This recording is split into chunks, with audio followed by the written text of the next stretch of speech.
The Pope and Young Club wants to welcome you as we rally together to ensure our bow hunting opportunities for today and tomorrow. You've come to the podcast that believes in preserving, protecting, and promoting the passion for bow hunting. Join us as we strive to be the voice of today's bow hunter. This is the Pope and Young Podcast.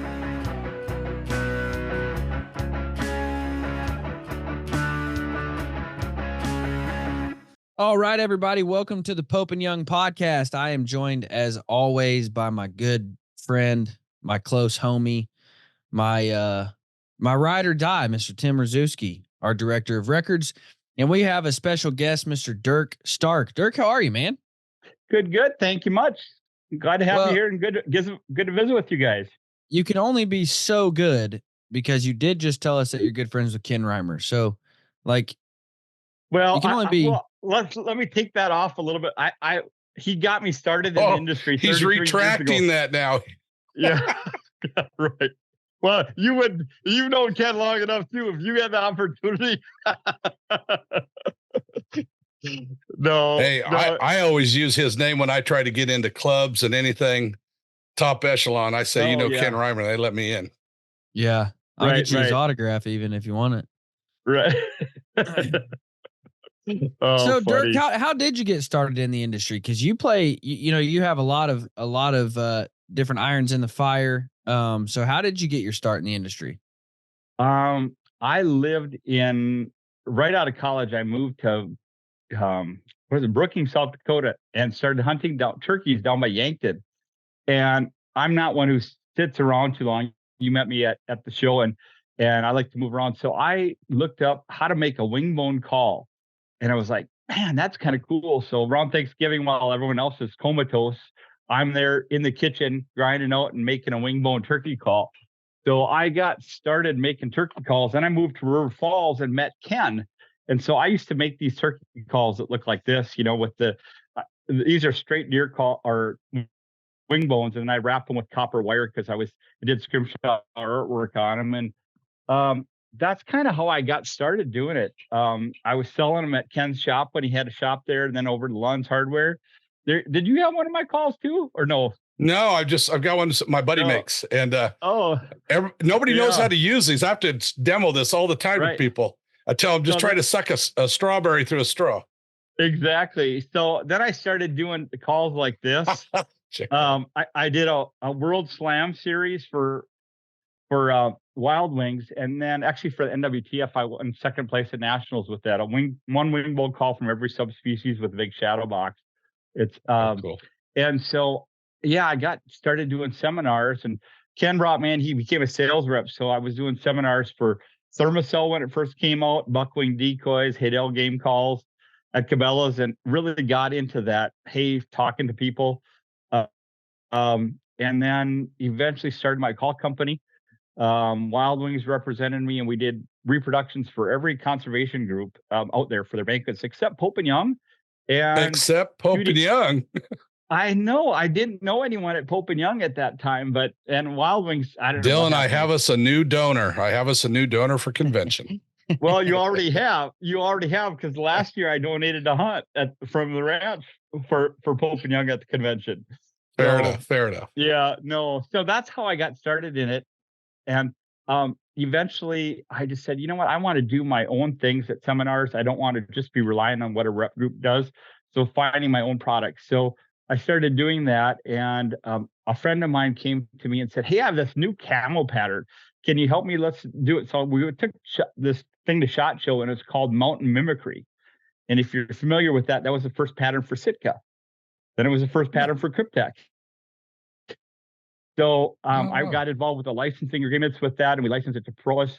And then another buddy came to me and said, hey, I have this crazy, I just sold my company I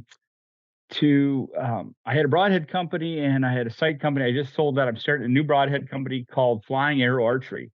And would you help me start that? So I did. I helped Chris Rager, and we launched Flying Arrow Archery and then Toxic Broadhead. Another buddy came to me and said, Durk, you're kind of doing this stuff. I've got this little tiny camera, looks like a cigar, and you mount it on your gun or your bow. And so I worked with Ben Stern and launched Tacticam. And then Strut and Energy Shots and Wilderness Athlete and a lot of different brands over the years. All of those, I was doing it while I was teaching. So eventually what happened is one of my last 17 years of teaching, my last year of teaching, I took 45 days of unpaid leave. And I thought, you know what, that's not really fair to the kids. So I better go full time in the industry. So since then I do handle product development, design, marketing, sales, TV relationships, print relationships, all that kind of stuff. With about 10 different brands currently, but I've worked with probably 40 brands over the years. So that's kind of how cool it is. I don't kill big things. I'm not a very good shot, but man, we have a good time. I hear that's kind of a marketing manager role there. Just, right. Don't kill big. Yeah. Yeah. It actually is a requirement, Tim. Like when you get into marketing, they say, "Are you a good hunter?" And if the answer is yes, like we'll find somebody else. Because if you're good at hunting, then you're not going to spend time marketing. That's their thought. Right. Like if you suck at hunting, you'll market more. I don't know. Yeah, I thought I would have a guide and outfit. I thought, man, I'll have a lot of time to hunt. Yeah. No. I think I think that's one big reason why I never got into it. Everybody says, "Oh, Tim, you love to hunt. You'd be a great guide. You work well with people." And I'm like, I would probably never have time for myself. There's a big difference. There's a big difference in being a good hunter and being a good guide too. I've learned that the hard way. Yeah. Because there comes a point where they're so good at hunting that when they just get into that mode and it's like they forget that they have somebody else with them, and that they forget that it's not about them and there's, you know what I mean? And so there's a big difference.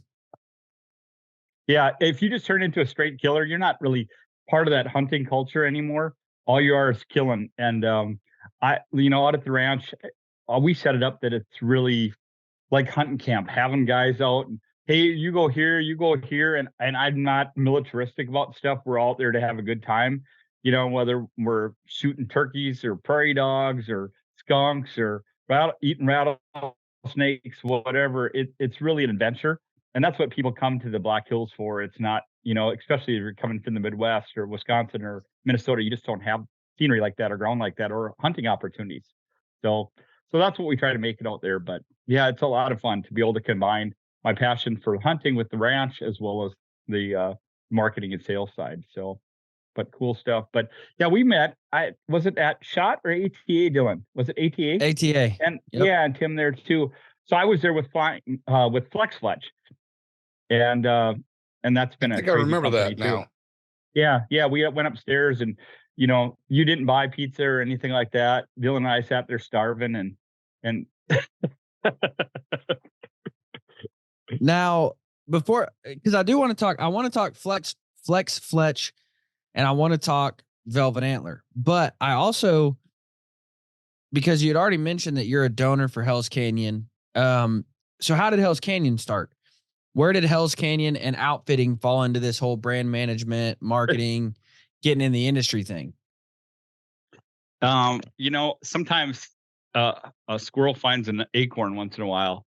I was out with my buddy Al Brusky, chasing goats on public land out in South Dakota, and I met a guy at Bowfest, and he gave me his card, and he said his dad was in a car accident, could be at Bowfest, so we had him sit down and visit. He was kind of a computer nerd, and we just brought him in, and Pat and Nicole were there with my wife and I having dinner, and we started talking. He said, "Well, this isn't really my place. Here's some cards. Will you pass them out?" So I took it, and in September, Al and I were out there and had this crazy adventure, and I was like, man, I wonder if I call this guy. So I called this guy, and he said, "Well, I'm in Yankton." He said, "Would you come on out? And I'd love to visit with you and stuff." He said, "But it's about 8 hours to the ranch. It's all right if I, just go ahead. You pull in. I'll be there about midnight." I'm like, no, you can't do that. You can't do that. Well, sure enough, he did. And I was like, well, if nothing else, we'll just stay here for the night and sit tent. And we visited with him, and he took us out the next morning, and Al shot a Boone and Crockett antelope out there. And I came back, of course, the marketing guy, Dylan, that I am. I let my buddy hunt first, and then I'm taking pictures and video, and I'm like, oh man, this is so nice that he did this. I got to take more pictures and video of the ranch to help him out.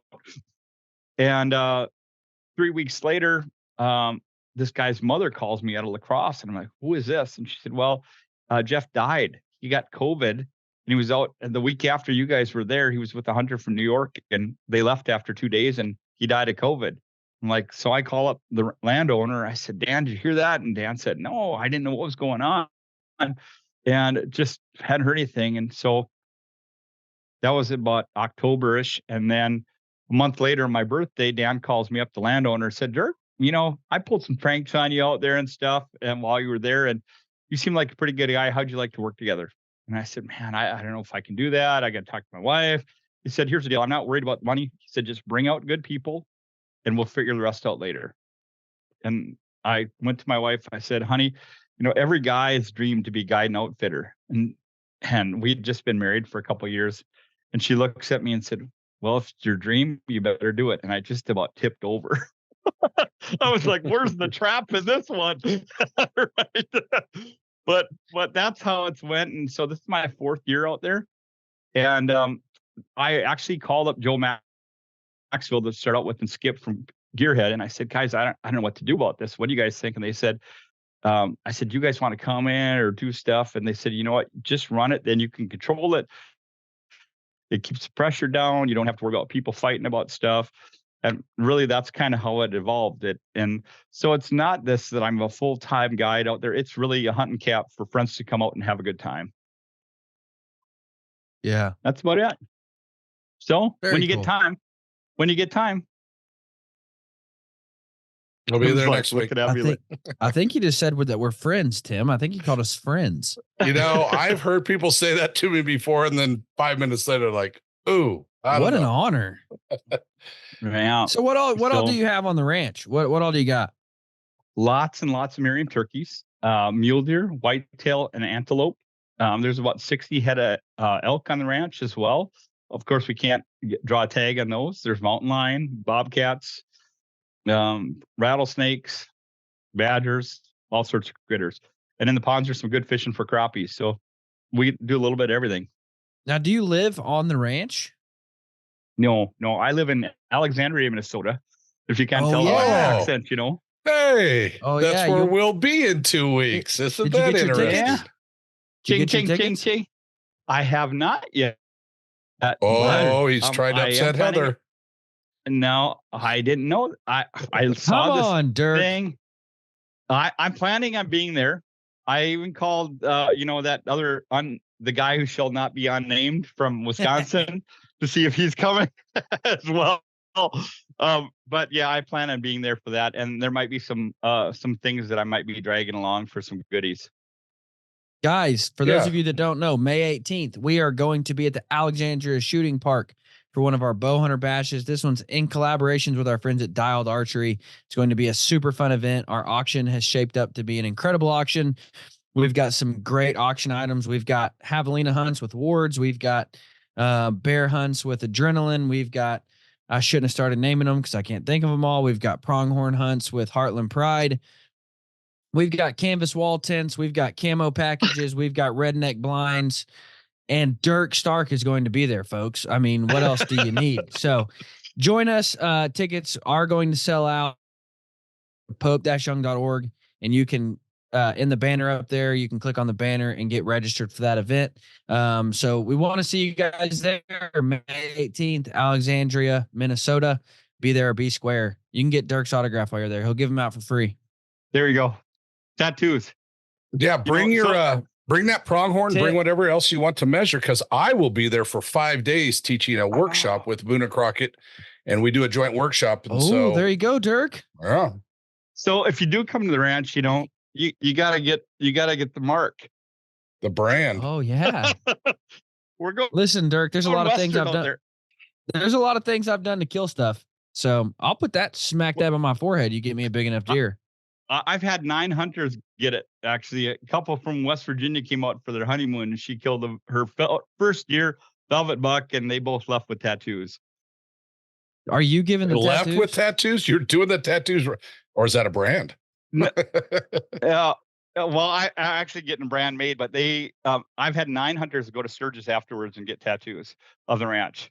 Oh wow. Yeah. So it must be. must be doing something halfway decent, I guess. Like I said, I've done a lot of weird stuff for animals, and I put that smack dab on my forehead for a big enough deer. There you go. There you go. Well, that's good to see you guys May 18th. So, yeah, it'll be exciting. Let's talk Velvet Antler Technologies. I know that you had mentioned we had Daryl on before to talk Velvet Antler Technology, and since then you had told me that there had been some new stuff, some new things produced. So what all is going on over at Velvet Antler Technologies, one of our proud corporate partners, might I add? There you go. Good stuff. Yeah. It's pretty exciting. Shields cannot keep it in stock right now. And so my job is to work to bring it to more retail places as well. But most people think velvet right away. And this is why when I first went, I was like, oh, I've never killed a velvet buck. I've never even seen a velvet buck. Right. Until I was out west. And so we have the Velvet Lock. Obviously, that's a product that preserves velvet. You spray it on, preserves velvet in 3 days. It's amazing how the taxidermists we have that have switched over to that. We've got the hide lock to stop slippage on bears. Ralph and Vicky, we just did a video with them. That's fantastic. Does it work on pronghorn?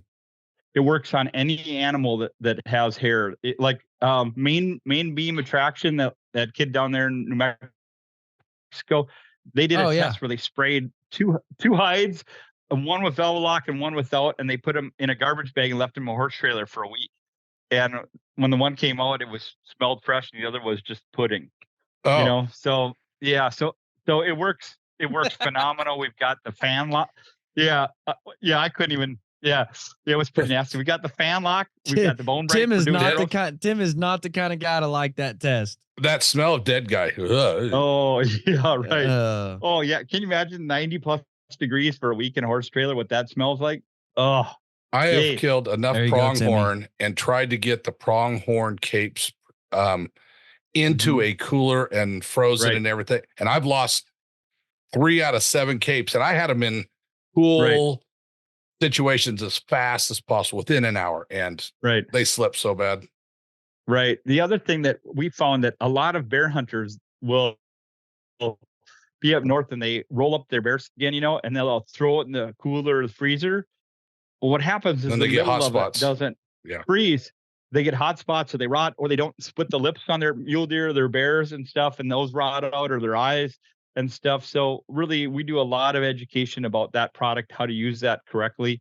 What else we got? Oh, stain scrub, which is great on packs. Takes the blood out of packs. You don't have to wash it. You spray it on, let it dry, let it soak in, and just wipe it off with a damp cloth, and the blood comes right out of a pack or other gear that you can't wash in your washing machine. Also works really good. I have literally got an old tub just dedicated to cleaning packs. Yeah. I soak them in, really OxyClean. Yeah, right. It works really good. It works good on antelope. You get blood on the white part of the antelope, and pictures are horrible. So you spray that on there and just wipe that blood right off. Imagine how it'd work on a mountain goat. Huh. Wow. Right.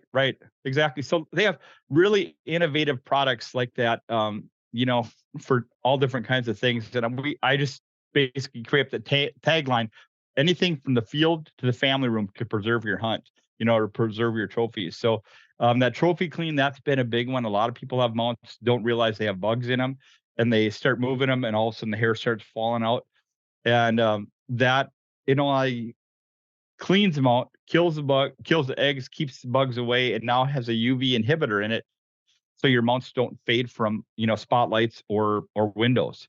So it's the only products out in the market like that. So it's pretty cool. Wow. And anyone that wants to preserve their memories and preserve their hunts, no matter what the size, you put a lot of time, money, and energy into that, and it's tough to see things that go away that because you haven't taken care of it. And if you're going to respect the game, take care of your mounts as much as possible. So I would think this would be a product that I would think this would be a product that the feds would really like to see with stuff coming in from out of country. You've got to go through special provisions to get hides and stuff, say from Africa, just because it's a bug thing. It really is. Right. It sounds like a really neat technology that. I don't know if you knew. Yeah, the mounts up till about 8-10 years ago, they used to use arsenic when they did tanning hides, and now they don't do that anymore. And that's what actually the bugs come in and eat the hair follicles, because they haven't been killed, all that way, and the arsenic doesn't keep them away. So this product, people say, "Oh, I've had my mount for 40 years." Well, it's full of arsenic, and that's why. But anything that's new, they can't do that, and so this product really helps take care of that. So, yeah, wow, crazy. Dylan, you're thinking. Yeah, because I remember the first time I saw a video about bugs in taxidermy, and I just sat there and I'm like, wow, that's never crossed my mind before. And I remember thinking, like, I wonder how many bugs are just in people's houses and they have no idea. Like, now Tim's not gonna be able to sleep tonight. Number one, Tim's not gonna be able to sleep tonight. Hey, you're gonna see an order come through for Tim Rzuski tonight. I promise you that. Oh my gosh. There you go. Yeah, number one source of bugs, dog food. Those beetles, those little black and yellow beetles in dog food all the time. If you're having dog food in your house, you're probably going to get bugs in your mounts. The other thing is, I don't think I've ever seen beetles in anybody's dog food. I don't know.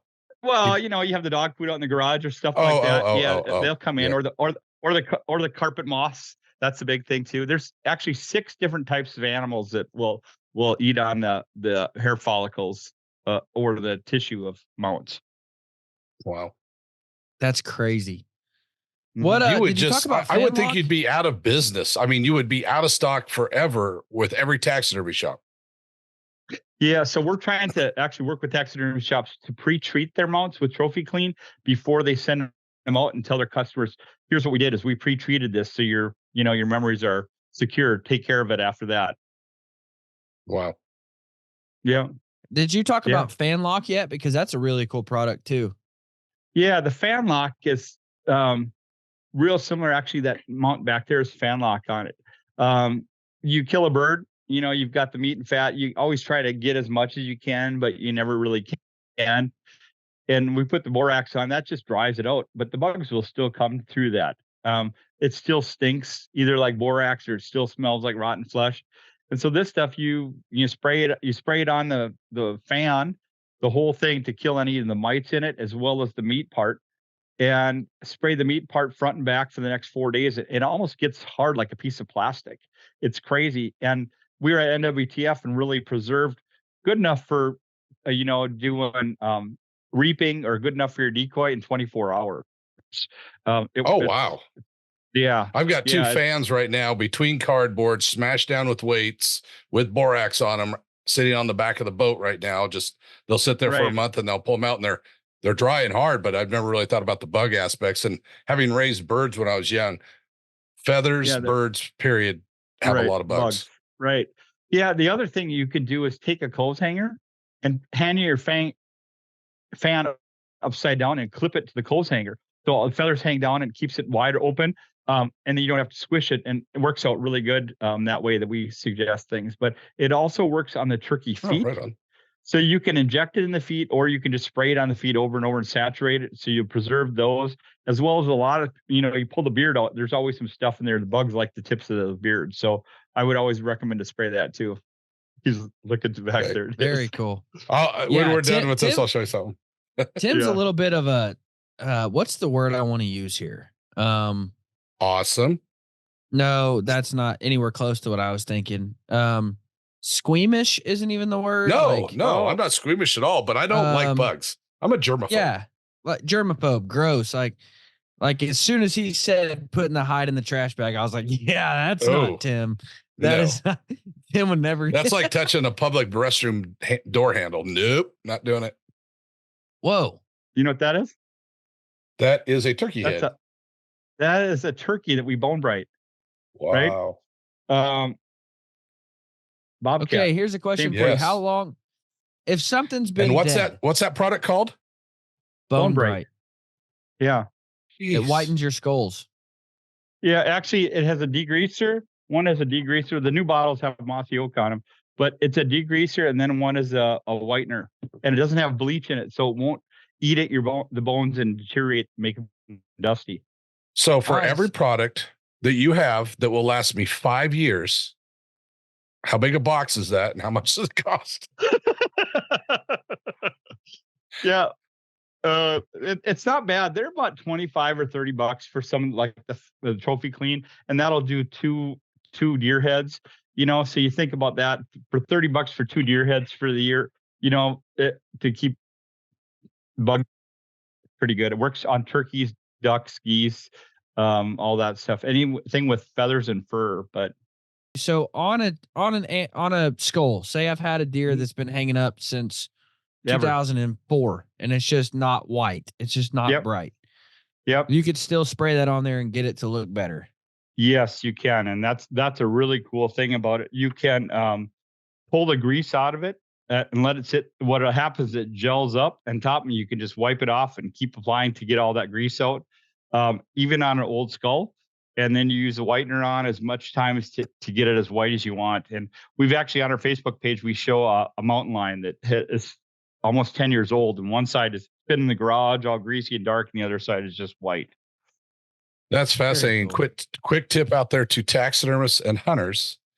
If you kill a bear, cougar that is going to be measured for the record books, do not use this product until after we have measured that bear. You will lose 16ths. Oh yeah, you will lose 16ths of an inch. I did a long study on several bear skulls of not degreasing or boiling, or not boiling versus bugging, not degreasing, not whitening, not the bleaching, and you definitely will lose there. But what an incredible product, because that process for taxidermists or even do-it-yourselfers is typically long and tedious, and and inevitably you'll get one back that was rushed, and 8 months later it starts turning yellow. Yeah, right. We actually had a guy that buys different taxidermy out of Rapid City get a real lion skull from Africa, and greasy as all get out. And he just kept putting it on, and more grease came out because he didn't want to reboil it or remacerate it. And he was just amazed that he went through sheets and sheets of cardboard of all the grease that kept coming out of that lion. Oh my gosh. I mean, you sit there and think about, if moisture's coming out, that's the whole point of our drying period of 60 days, is that we want the moisture to come out for a fair comparison of a newly taken trophy versus 1 year ago. That's one reason.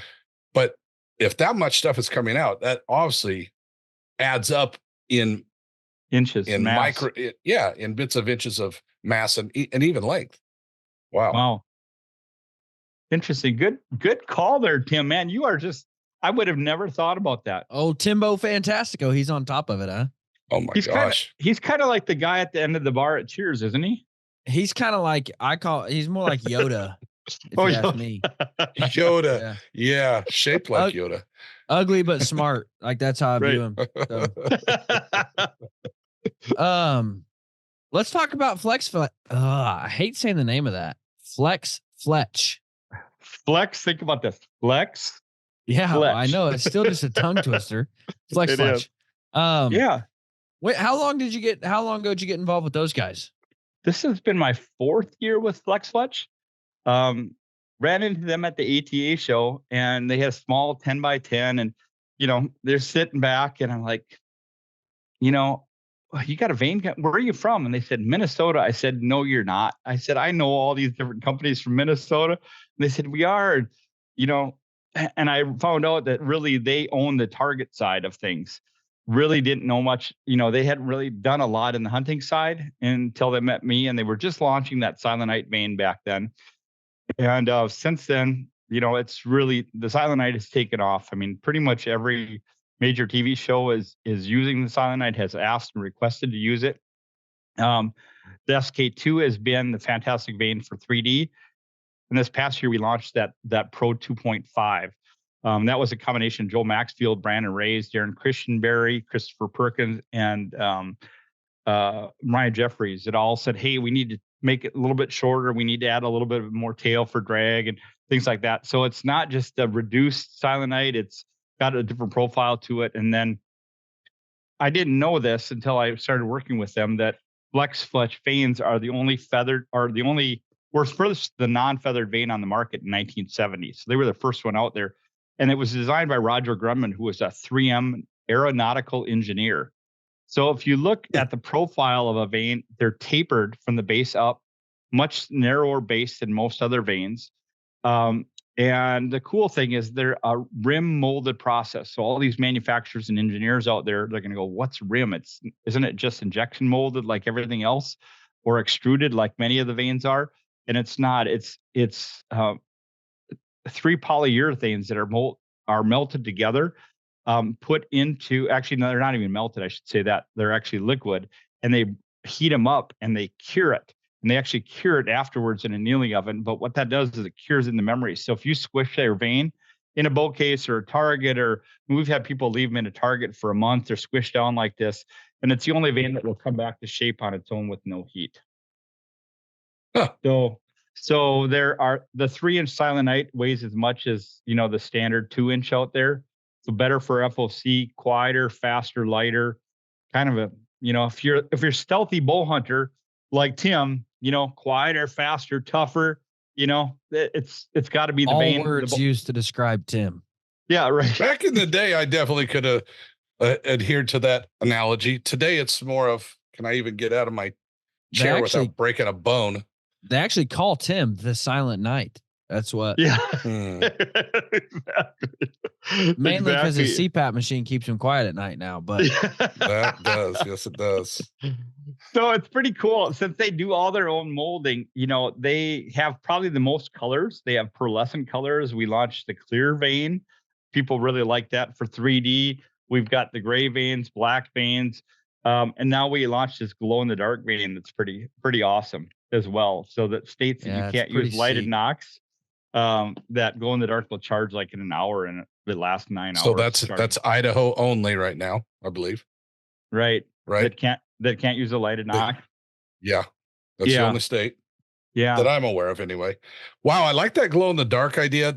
I think anything that can help you retrieve your arrow in the field is brilliant, because it's so critical. Now, learning how to read blood on an arrow is another thing, but just being able to find that arrow, if in fact it's to be found. But I for years wanted to have bright orange Fletch so I could find them, but I found that using white has been more of my favorite, because then it turns red. Right. Oh yeah, definitely. Unless you miss. or the white shows up. Blue actually works nice because a lot of things out in the woods aren't blue. The green blends in, so blue is nice. But you were talking about reading blood. I have a buddy that has a product called Gut Check Indicator, and you get blood on your arrow and you're like trying to smell it and look at it and bubble it, everything else. You just take this little piece of paper out of a little snuff can kind of thing and run it on here, and it's like a litmus paper thing, and it will turn red if it's a heart vital shot, and it'll turn green or something like that if it's a gut shot that has gut stuff in it. So you can immediately see that. It's so cool. And he had them on wraps before, and they'd get wet and mess up, but he put them in little like snuff can, and then they last forever. Oh wow, great product. Really? All these things I've never even heard of. Yeah, I've never heard of that either. How in the crap does that even work? It's got to be an oxygen. No, it's an enzyme thing, because there are different enzymes in the gut versus in heart and lung blood. And so it's based off of those enzymes. So what if you get 90% vitals, 10% guts? Well, you still know you got guts. Yeah. So would it just like 100% be green, or would it be like? No, it can be both depending on where you wipe the blood and stuff like that. Right. Yeah. Huh. It's not like a pregnancy test, Dylan. It's got a scale. Interesting. What did you say that was called? It's called Gut Check Indicator. Yeah. Inventive Outdoors. If you go to Inventive Outdoors, Dean Elliott's a good friend. He's got a new scent dispenser fuse, but I think the cat's meow that he has is that Gut Check Indicator. I give. Wow. Now he's looking it up. I am. I can see Dylan now doing this though. Yeah. What color am I gonna turn? Yeah, right. Am I guts or am I heart and vital? Is it weird? That was the first thing I thought about. It turns green. You're like, uh-oh. Maybe it's a cancer indicator. I think if it turns green, you need to go to the doctor. Yeah, Mr. Yuck. You're too young for that, Dylan. Mr. Yuck. Yeah, way too young. But that's really the cool thing about being in the industry so long, and that different friends have came up with things. Nick, God, I'm just getting old here. I forgot. Nick's gonna get mad at you. Remember his name. Come on. I know how from Zeus Broadheads out in New Jersey. He came up with that. He used to do a lot of stuff with the guys over at Ramcat. I've just met so many different people. And what's fun is that because I'm not this big, huge corporation, I'm most of the time seem really approachable to people. So I get probably 5 calls a week of different companies that go, hey, I've got this idea, or I've got this product. Can you help me out with it? So I literally run into all different kinds of products. This is another one of those, which maybe I was a little more familiar with Velvet Antler and all the products. And Tim says, how is it not sold out? This gut check indicator, how is it not? Well, he did say it was sold out. I mean, I don't know how you would ever have any on a shelf for retailers. More of what I'm saying. If this product is so valuable in a hunter's, in my opinion, right? Why? I don't know how you could even sell it at a retail location. You wouldn't have enough to ship to your online sales. Here's what's hard about this industry is that if you can have the best product in the world, but if you don't have the money to get the marketing out, it takes so long to do that. And if you don't have the time to do that, if you're a one-man band, you come up with a great thing, it takes so long. So that's why you really have to have a team or find someone, not like me, well, anyway, but to get together with them to get it out so people know about it. And, this is also the hard part. Our industry, we have all these big corporations gobbling up brands. And so what happens is that they buy out retail stores. So the large retail stores, they buy the space out and basically say, hey, this is our space, So a new company has such a hard time to get into retail because they don't have all the marketing dollars, co-op dollars to make that happen. And so you really have to do it on your own online. And if you don't have marketing, video, and no social media, all that kind of stuff, it's really hard for brands to get out. And, that's the hard part about it. So whenever I can, I help, people come up with different things and get out, even if they aren't true clients of mine. Yeah. No, I am. I'm really excited. I've been wanting to try some Silent Nights and some of the Pro 2.5s. I've been wanting to try some of those for a while, and so we'll have to link up when I'm there here in a few days. Well, I'll bring some of these too, because you're shooting trad. So I shoot these trad off my shelf, the 360s. They're lower profile and really soft, so they don't bounce off your shelf. Really? Yeah. Yeah. Okay. I mean, I shoot feathers too, but I've been doing these, and we're working on more of a line of trad line of vanes too. Have you ever messed with the trad vanes from AAE? I can neither confirm or deny that. Well, no, I'm just asking asking for that purpose. I mean, research and development. I didn't know if you had played with those, to try and figure out, the competition and what they're doing. And because it's almost too thin. It's almost too, because it's like balloon material almost. So right. They have that new one that's cut like feathers, right? Yep.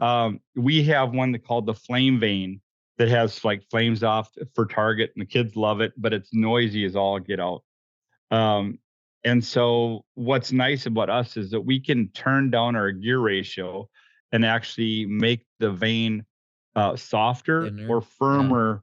Yeah. It's not even about thinner so much. It's just softer or firmer, because we're blending polyurethanes and different components in that, not just melting plastic blocks and having the same one material.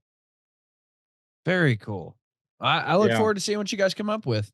Yeah. So Now, Durk, are you gonna? So we'll see you in Alexandria. You'll have to make it down to Glendale for our 25 convention in April. April 25. It's basically required. You're going to be a vendor down there, right? Oh yeah. He's gonna have. Oh, dude, wait till you see the facility. He's gonna have 74 companies vending there. All the 74 companies that he works with. That room's going to be really neat. I really like how we're setting up the vendor area this year. This next year, it's going to be nice. In Reno, it was a little awkward in the hallway, if you will. It was nice because you couldn't go by without being really close to them, but I just felt like the setup was a little limited, and I don't know, it just didn't feel as open as, like, this room's going to feel like you're in a convention. Interesting. Have Tim, I believe you have, but I'm not sure. Dylan, were you guys ever to the Pope and Young Museum when it was in Chatfield?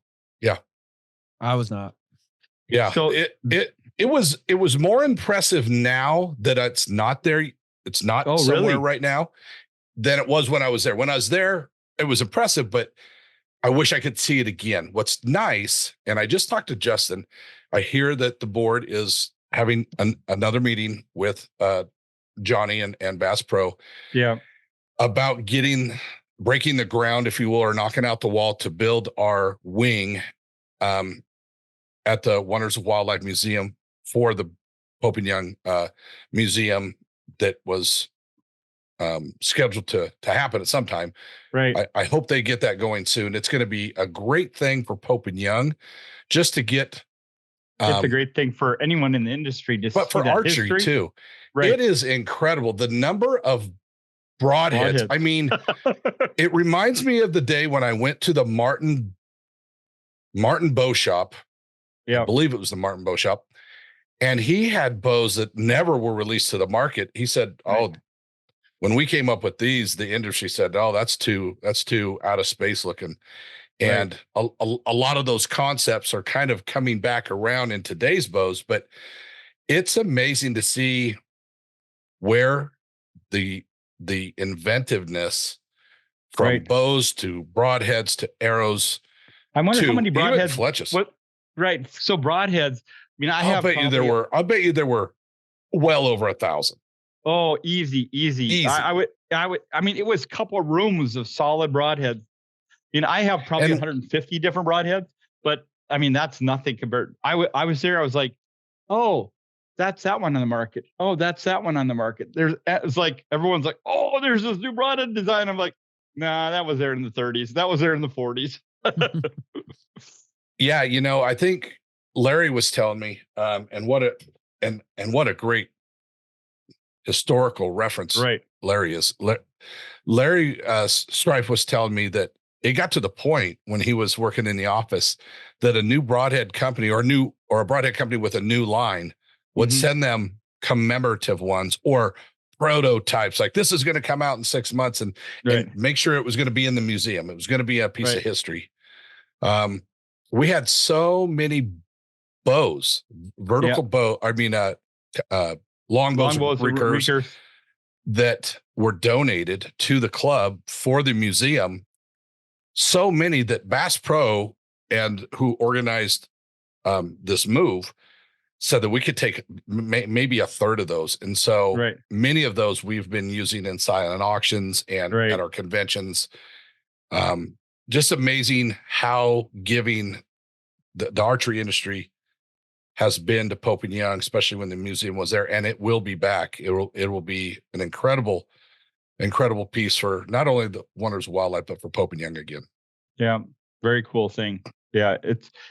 I mean, I was just amazed. I went in there with my wife and she's like, what in the world? And I said, I've never been in a place that had so cool and the history of Ishii and really connecting with Fred Bearer there. It was really a cool thing. I think Tom Nelson, maybe, I think it was American Archer or did a video, and they were in the museum talking to Glenn Heisey and walking around, and you can see quite a bit of it in that video I found on YouTube.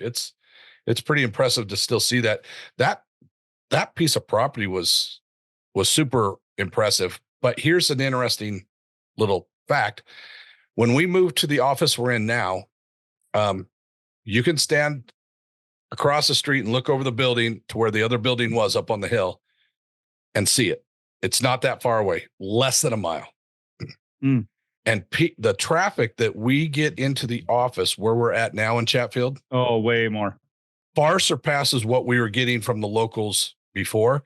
So many people have told the people in our staff in the office that they didn't even know Pope and Young was here. The town's 2,500 people. How would you not know? I don't know. I didn't know that Pope and Young was in Minnesota. I mean, I'm 55. I had no idea that it was even the headquarters was. I was like, what? So anyway, so cool thing for other listeners. If they haven't experienced it, they need to really look forward and try to be a part of it, because it will change what you think about archery, because we see all this fiberglass and I mean, just stuff that we see that all bells and whistles and shiny. And when you get there, you're like, oh my God, the innovation and why aren't they using that now? And all that kind of stuff. Well, and also it humbles you in a little bit and also keeps you from being a little bit of a complainer because, oh, I want this and I want that. And you look back and all these trophies that were taken back in the day with that equipment, you would be like, I'm not using some of that, but they did, and they did it quite well. Yeah. Well, I was showing Dylan this before you got on. A friend of mine from Wolf Archery out in Vermont made this for me. It's really, I mean, it's 52 pounds now. It was at 59. It was too much for me. So he thinned it down, but it's ebony, and it's so awesome. And we were shooting that. There's a bunch of us that shoot trad together every Thursday night. And I love doing that, even though I've got a Matthews, I've got a Gearhead, and I've got an Elite. I shoot those. I even shoot that other C word, but the recurves and the longbows, it's so fun to shoot that. Yeah. We're still trying to get Tim on the old recurve train. Well, but I've got a couple right there. As a kid, that's what I started shooting. It was fiberglass, old stuff that my grandfather had, and we just shot sage rats out in the pastures and stuff. But I didn't start hunting with it until probably 99, 2000. And a friend of mine was one of the guys that helped found Bowtech, and I just shot those bows. I've got a 10-year-old bow. I don't hunt everything with a bow. In Oregon, you have to wait so long for tags that you have to be a little bit more opportunistic, but I hunt out of state a bit. I don't hunt near as much as some of our diehard Pope and Young fanatics who could get out to some really neat places. I'd love to, but I had a friend also that we have a shoot that went on for many years in the Valley, put on by a traditional archery group. It was called the Oyster Suck, and I was amazed that 150 people, I didn't think 150 people shot a traditional bow in Oregon. And 20 years ago, 150 people over a weekend would come out to this piece of property and have a blast. I mean, it really sort of solidified me getting into archery. Yeah. Is that camaraderie. Yeah, it's cool. The guys, we start this first night shooting trad last, I guess it was Thursday night. And we started out at 10 yards, and I was like, oh man, that target's just not getting hit very well. And by the end of the night, by 8:30 at night, I mean, we were shooting out to 50 yards. And that's what happens. We get together and there's no ego. It's, try this, and hey, you're not holding, you're not anchoring, your anchor's off. And it's all just about helping each other out. And by July, August, man, we're shooting 50 yards pretty consistent with a recurve at, 55-pound recurve. Wow. And it helps my compound stuff so much more because of that consistency and thinking and anchoring and things like that. So it's also a lot of fun to shoot. So yeah, it's a whole lot more fun than a compound. Trading wheels, right, Dylan? Yeah. No, I mean, I still shoot a compound. I love shooting a compound. Yeah. Oh yeah. But it's just, here's what I've learned with a compound. You're either shooting good and you're satisfied, or you're shooting bad and you're pissed. Yeah. But with a recurve, you're either shooting bad and you're satisfied, or you're shooting good and you're ecstatic. There is no when you started shooting a compound, there was this euphoric high of, holy crap, I just hit the bullseye. Right. Well, that goes away. I mean, because you can take 6 months off and walk out 40 yards and hit a bullseye.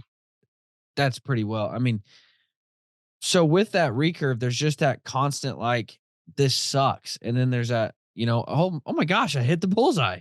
Like there's just that euphoric high of wow, I'm shooting good today, and so that's my thing behind it. I still love compounds. I love shooting compounds, but man, if I'm just gonna pick up a bow and go out and shoot, it's not gonna be a compound. That's no fun. It's gonna be a recurve. So interesting. Well, guys, thank you so much. Did you want to say something, Tim? Well, we've got a couple questions left for him. Oh yeah. Man, sorry, listeners. To all you listeners, you are slipping today. I just tried to sign off without asking two of the most important questions in the human history of mankind. Durk, no, that's Tim's question. Sorry, Tim. Well, you can ask it though. It doesn't. I don't have to ask it. Nope. No, I can't. That would just throw the whole. Durk, if you had one hunt left to do, let me ask it the right way. If you could only go on one more hunt in your life, able-bodied and everything, a hunt maybe you've never done or a hunt that you just love. If you had money's no option. Go on one more hunt in your life, money's no option. What would it be? An elk hunt. I've never been on an elk hunt, and Bing. I love calling. Yeah, I love calling, and that's what it would be. It would just be. It would be that. Okay. We got elk. Yeah. How have you been in the industry this long with as many friends as you have, and you've never been on an elk hunt? Well, you have to remember, I was a teacher and a cross-country coach for years. So September, it's cross-country season, and it's hard to get away from teaching. And so it just didn't happen. Another reason why I didn't ever coach. I just, it's in the fall. Football's in the fall. So, yeah. And now I can't get away anywhere else because I'm guiding other people. I just had friends that have an island up in Lake Superior for moose and bear. And I'm like, I want to go. Oh, I'd have bolted. I'd have said, see you guys, you're on your own. I'm gone. I think I'm scheduled for 2025. All right. Our next question is, what's one non-traditional hunting item?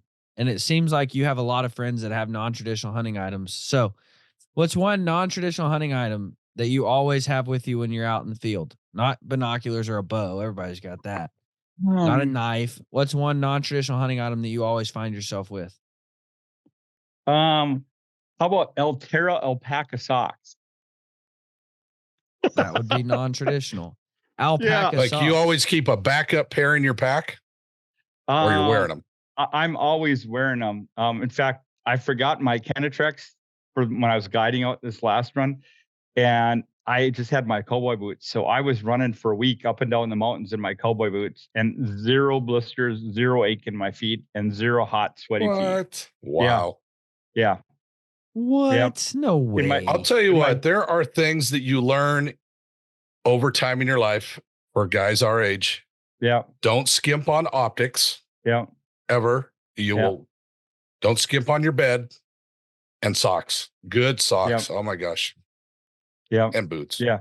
It's crazy. I mean, they made my hunt, and I did a post for it. I said, my twisted X are okay, but these socks saved my tail because I got too big of a hurry. I mean, I got Kenetrex, I got Crispies, and I was just throwing stuff in the truck to get out there, and my boots were sitting right on the floor in the garage. Right. I've done that. I've done a day and a half hunting turkeys in Crocs. That was miserable. Yeah. That's camp shoes. That's all I had. Yeah. So that's what I got. Nothing really crazy and eventful, but socks. Very cool. He's also got some weird tissue paper in a snuff can. So if you ever see him with that, you know what it is. Yeah. Guys, thank you so much for listening. Again, if you are anywhere close to Alexandria, Minnesota, we would love to see you May 18th. Come hang out with us. Have a good time. We're going to raise some money for conservation. We're going to give away some awesome prizes. So head over to pope-young.org and get entered to win. We might even, we might do something crazy. Who knows? There might be something else come up there. I think Durk's giving away his hoodie, so you might want to come and get his there might be more hoodie. than that. There might be more than that. Guys, we hope to see you there. Make sure and get registered because the event will sell out. But guys, thank you so much for listening. Y'all have a fantastic week.